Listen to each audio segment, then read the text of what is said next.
हाल ही में हमने झारखंड और महाराष्ट्र में विजिट की थी और वहाँ पर political parties, DOs, SPs, IGs, commissioners, enforcement agency सबके साथ बैठक की थी और पूरे व्यवस्था को समझा और उसका रिव्यू किया था. So before we come to the schedule, let me share some basic information about these two states with you.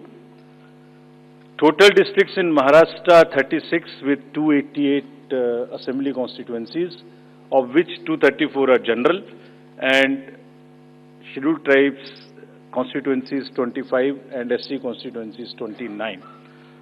Term of the assembly of the Maharashtra is ending on 26th November 2024. If we talk about the number of electors in Maharashtra, they are 9.63 crores, 4.97 crores male and 4.66 crores female voters. Young voters की संख्या जिस पे काफी जोर दिया गया था SSR में 1.85 crores और उसमें से 20.93 lakhs are first time voters of 18 to 19 age group. If we tell you about the polling stations in Maharashtra, there are total 1,186 polling stations and at 52,789 locations. Urban being 42,604 and rural being 57,582. इस बार भी हम PWD managed booths बनाएंगे, women managed booths बनाएंगे महाराष्ट्र में भी. Model PSS की संख्या 530 रहेगी. अगर झारखंड में की चर्चा करें तो टोटल डिस्ट्रिक्ट्स की संख्या है 24, टोटल असेंबलीज 81, जिसमें से general 44, STs 28 and SCs 9. Jharkhand की असेंबली का टर्म 5 जनवरी 2025 को कंप्लीट हो रहा है और अगर झारखंड में इलेक्टर्स की बात करें तो 2.6 करोड़ वोटर्स, जिसमें 1.29 crore female and 1.31 crore male. First time voters between 18 to 19 years are 11.84 lakh and 66.84 young voters in Jharkhand also. In the number of centenarian voters is 1,706 and 3.67 lakhs PWD voters plus 1.14 lakh voters are of the age of 85 and plus in Jharkhand. If I give you an overview of polling stations in Jharkhand, पूरे polling stations की संख्या होगी 29,562 और जो कि 20,221 locations पर फैले हुए होंगे. अर्बन संख्या वहां कम है 5,042 और रूरल परिवेश ज्यादा है, इसलिए रूरल बूथ्स की संख्या होगी 24,520. यहां पर भी women managed booths, youth managed booth, PWD managed booths बनाए जाएंगे. एवरेज वोटर्स की संख्या पर booth is 881. Particularly vulnerable tribal groups पे जैसे मैंने पहले भी आपसे चर्चा की है, कमीशन का उनको एनरोल करने के लिए, उनको एम्पावर करने के लिए बहुत एम्फेसिस है.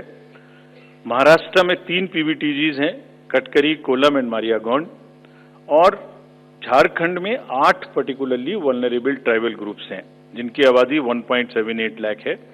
उसमें असुर, बिरहोर, मालपाड़िया, पहाड़िया, सौर्या, पहाड़िया, बिरजिया, कोवार एंड सावर, इन सबका लगभग 100% एनरोलमेंट इलेक्टरल रोल में किया गया है.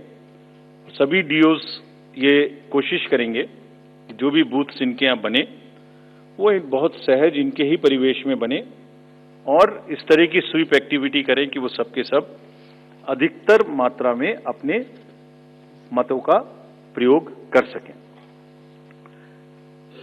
मैं फिर से रिपीट करना चाहता हूं कि सभी पोलिंग स्टेशंस पे एश्योर्ड मिनिमम फैसिलिटीज होंगी. पिछली बार मुंबई शहर से कुछ ऐसी इंफॉर्मेशन या शिकायतें आई थी कि वहां पर कुछ बूथ्स पे ज्यादा पोलिंग स्टेशंस एक जगह होने की वजह से प्रॉब्लम थी. इस बार हमने रिव्यू में बहुत ही सख्त हिदायतें दी हैं, उनको रिव्यू किया है, रेशनलाइज किया गया है पोलिंग स्टेशंस को. तो हम उम्मीद करते हैं डीओज विल वर्क और वहां इस बार म्युनिसिपल कमिश्नर मुंबई को डीओ भी घोषित किया गया है ताकि जितने रिसोर्सेज उनके पास हैं उन सबको वो उसमें इस्तेमाल कर सकें। एक और व्यवस्था की गई है जो हम पीछे से कोशिश कर रहे थे, अब हमने उसकी इंस्ट्रक्शंस भी इशू कर दी हैं कि पोलिंग लाइन जब लगती है तो उसमें लाइन के बीच में भी थोड़ी कुर्सियां या बेंच लगाएं, ताकि अगर आधा घंटा लग रहा है तो बीच बीच में कहीं ना कहीं 5-7-10 मिनट के बाद आप 2-3 मिनट के लिए बैठ जाए तो थोड़ा अच्छा लगता है, मतलब थकान कम महसूस होती है, खासतौर से बुजुर्ग लोगों को। तो ये व्यवस्था भी सब पोलिंग स्टेशंस पे रहेगी।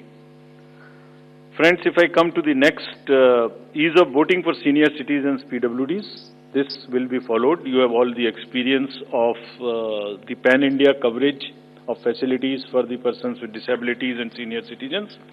हर सीनियर सिटीजन जो 85 ईयर्स से ऊपर हैं उनको घर से वोट देने की सुविधा उपलब्ध रहेगी।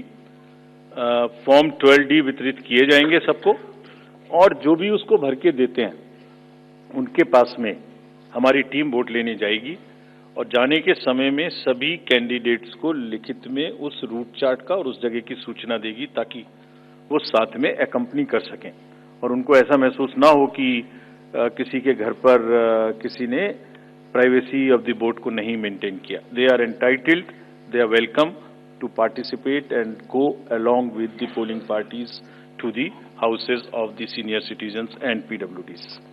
और पूरी जो व्यवस्था है उसकी videography of course goes without saying will be done so that there is a foolproof record. वैसे भी पूरे चुनाव में आप जानते हैं कि कोई भी प्रक्रिया ऐसी नहीं है जिसमें वीडियोग्राफी ना होती हो, जिसका रिकॉर्ड ना रखा हो, सो दैट जहां पर कैंडिडेट्स पार्टिसिपेट ना करते हो और जहां पर वीडियोग्राफी ना होती हो। So every process of this can always be checked and seen. जैसे क्रिकेट में एक्शन रिप्ले होता है, तो अगर वहां गेम के समय एक्शन रिप्ले नहीं हो सकता तो बाद में हर जगह हर प्रोसेस की वीडियोग्राफी को देखा जा सकता है। इसी प्रकार से जो नेक्स्ट अगर मैं आपको बताऊं तो जो टेक्नोलॉजी है उसका हम फिर से बहुत यूज करेंगे। वोटर हेल्पलाइन ऐप में सभी वोटर्स अपनी सारी डिटेल्स देख सकते हैं, वो कहाँ मतदाता सूची में कहाँ नाम है, कहाँ फैमिली टुगेदर है, कहाँ उनको पोलिंग स्टेशन है, वो सब चीज देख सकते हैं। C vigil of course we have been very enthused. जैसे लास्ट पार्लियामेंट्री इलेक्शन में हमारे 10,000 करोड़ के सीजर्स हुए, जैसे मैंने अभी बताया J&K एंड हरियाणा में भी रिकॉर्ड सीजर हुए। We are sure that in Jharkhand and Maharashtra also the voters the enlightened voters will inform us on C Vigil about any malpractice which they notice in their area and we will reach there in 90 minutes to handle it.